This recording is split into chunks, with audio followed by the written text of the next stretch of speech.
A thematic commentary on the Qur'an by Shaykh Muhammad al Ghazali, translated from the Arabic by Ashur A. Shamish and revised by Zainab Alawi. May Allah bless them all.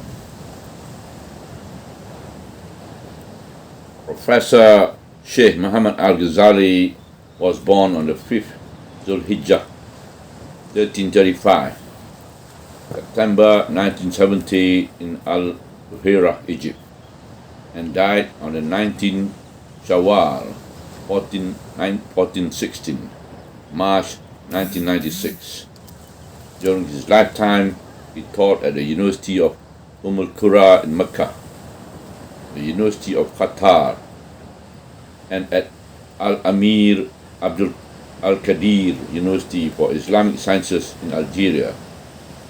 Before his death, he held the post of chairman of the Academic Council of the International Institute of Islamic Thought in Cairo. Shaykh al-Ghazali authored more than 60 books, many of which have been translated into various languages, and was also the recipient of many awards, including the First Order of the Republic of Egypt in 1988, the King Faisal Award in 1989, and His Excellence Award from Pakistan. Let me first read the author's introduction way back in August 1992. This work presents a new approach to the study of the Quran, which I had adopted in some of my earlier writings.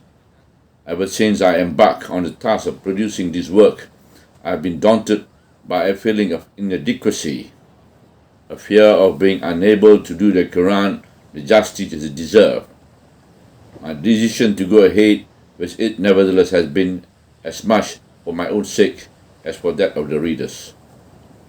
The Quran is a vast and rich world with widely varying themes and subjects and endless possibilities for interpretation and analysis. This work is but a small contribution to the noble objective of understanding the Quran, and is being undertaken in the hope that I might tap certain areas or open certain doors not tapped nor opened before. According to this approach, each surah of the Quran is treated as one whole unit. A thematic explanation or overview of each surah is then presented, identifying its main theme or themes and the subtle threads of meaning and ideas that link its subject matter. I have taken meticulous care in dealing with the main theme of each surah, regardless of the number of different issues it raises or addresses.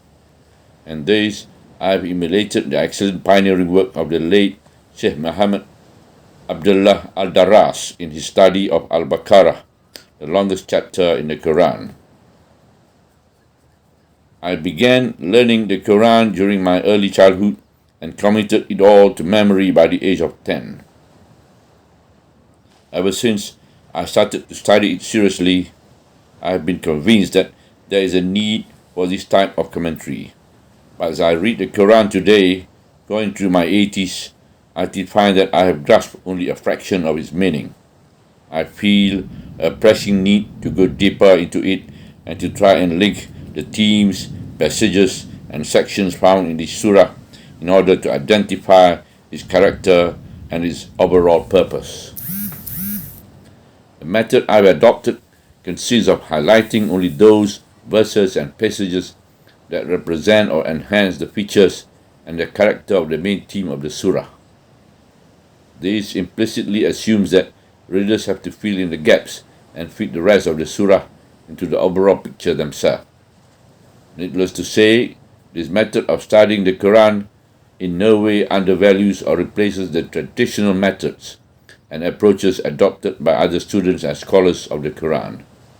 It merely complements their great works and facilitates an easier and more accessible way of understanding the text.